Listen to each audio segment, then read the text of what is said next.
S'il est aujourd'hui l'un des artistes les plus populaires en France, Gims a été durement confronté au racisme surtout lorsqu'il était plus jeune. Le chanteur originaire du Congo, installé en France depuis l'âge de 2 ans, a en effet été la cible d'insultes visant sa couleur de peau pendant son enfance.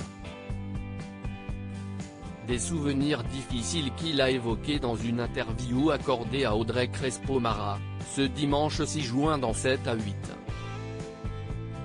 Il n'y a pas plus grande injustice que de s'en prendre à quelqu'un pour une couleur qu'il n'a pas choisie.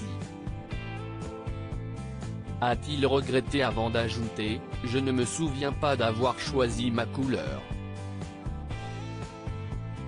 Alors qu'il estime que le racisme fait partie des plus grandes injustices, le rappeur de 35 ans déplore que les moqueries dont il a souffert étant gamin, soient encore d'actualité aujourd'hui, ce qui choque, si est que les blagues qu'on a pu faire, on les fait encore aujourd'hui. On m'a traité de singe, de macaque ou de sale noir. Il y a un boulot qui n'est pas fait, a-t-il lancé.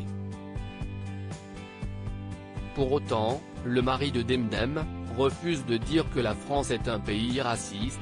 Je ne peux pas dire ça parce que ça serait condamner des innocents, ça serait condamner des gens qui ne le sont pas, a fait savoir celui se considère comme un enfant du peuple. Moi je suis un enfant du peuple, je suis congolais d'origine mais j'ai fait mes pas ici, en France, note de la rédaction, en bas avec les gens du peuple. Quand on dit que je suis un haut-parleur, je suis un haut-parleur pour le peuple.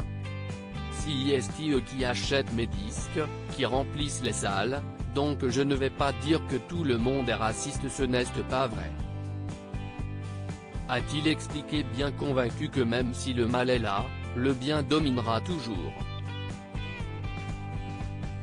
Gims et son rapport à la drogue. Lors de cet entretien, Gims s'est aussi confié sur ses débuts en revenant notamment sur son rapport à la drogue, qui a longtemps fait partie de son quotidien. Nous, avec la famille, on vivait dans 1 ou 2 pièces, et il y avait d'autres pièces qui étaient occupées par des dealers.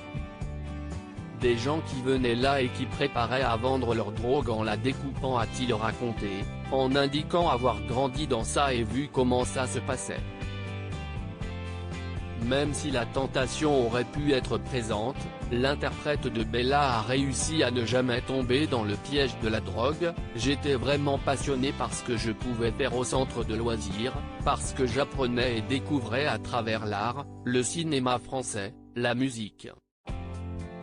J'étais occupé à faire autre chose donc je me suis détourné de ça, a-t-il précisé.